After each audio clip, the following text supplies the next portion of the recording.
Hell's Kitchen tremble à nouveau. C'était le 5 mars 2025 que Daredevil Born Again a débarqué sur Disney+, avec 2 épisodes qui sentent le sang, la sueur et le béton fissuré. Charlie Cox renfile le costume rouge de Matt Murdock 7 ans après la fin brutale de la série Netflix en 2018. Et Vincent D'Onofrio revient en Wilson Fisk, plus vicieux que jamais. Mais la question qui brûle les lèvres, est-ce une vraie suite ou un reboot maquillé en nostalgie? Bonne question.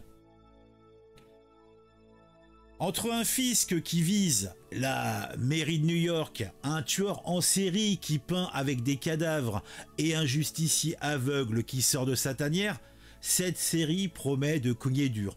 Pourtant, derrière les coups de poing, un parfum de chaos créatif flotte et a flotté. Disney a-t-il dompté le diable ou juste mis une laisse à Netflix? Daredevil, version Netflix, c'était une claque. De 2015 à 2018, 3 saisons sombres, brutales, avec des combats qui laissaient des bleus rien qu'à les regarder. Puis silence radio, annulé, laissé pour morte, pendant que Disney+ rapatriait les droits Marvel. Born Again arrive comme une résurrection, mais pas sans cicatrice. Charlie Cox et Vincent D'Onofrio reprennent leur rôle et la bande-annonce dégouline d'une violence qui rappelle les ruelles poisseuses de la série originale. Même générique, même vibe. Alors, est-ce que c'est une suite directe? Oui, mais avec un hic. L'action se passe des années après la saison 3 et Marvel a bien failli tout bazarder. En 2022, Disney annonce le projet. 6 épisodes tournés, puis la grève des scénaristes et acteurs de 2023 stoppe tout. Kevin Feige, grand Manitou du MCU, mate le résultat et fronce les sourcils. Trop mou, trop avocat, pas assez de tripes. Exit les scénaristes Chris Hord et Matt Corman. Bienvenue à Darius Kapenden, celui qui est derrière The Punisher, qui reprend les rênes et ramène Karen Page, Deborah Ann Walls, Foggy Nelson, Eldon Johnson et même Bullseye, Wilson Bethel. Résultat, une série qui assume son héritage Netflix, mais avec un saut dans le temps qui laisse peut-être certains trous. Les néophytes risquent de patauger légèrement et les fans devront peut-être binge-watcher les 39 épisodes d'avant pour raccrocher les wagons. Disney+ joue la carte de la continuité, mais on sent le bricolage. Un diable ressuscité avec des vis neuves et un bon vieux moteur.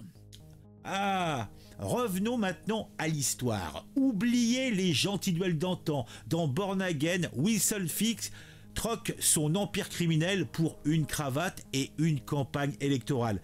Il veut être maire de New York, légitimer son pouvoir tout en gardant ses mains sales dans l'ombre. Face à lui, il y a Matt Murdock qui avait rangé son masque après des années de baston.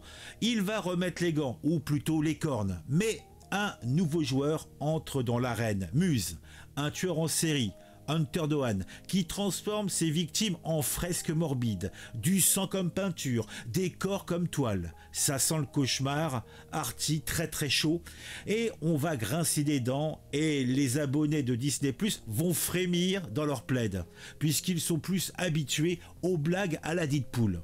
Et cela ne s'arrête pas là. Heather Glenn, Margarita Levietta, tirée des comics, débarque comme un potentiel amour pour Murdock, tandis que Fisk peaufine son jeu politique. C'est là plus qu'un face-à-face, c'est une guerre sur plusieurs fronts, avec un Daredevil qui doit jongler entre justice légale et justice des ruelles. L'article dans le Claireur qui m'a permis de concevoir cette petite vidéo parle d'une approche un peu différente, mais la bande-annonce hurle le contraire, ça tabasse, ça saigne, et ça promet de respecter l'ADN brutal de Netflix. Reste au final à voir si Disney tiendra le cap ou si ça finira une fois de plus en sermon édulcoré comme hélas la firme californienne nous l'a prouvé à de multiples reprises ces dernières années. Un petit j'aime, un petit commentaire, faites plaisir, on se retrouve très vite.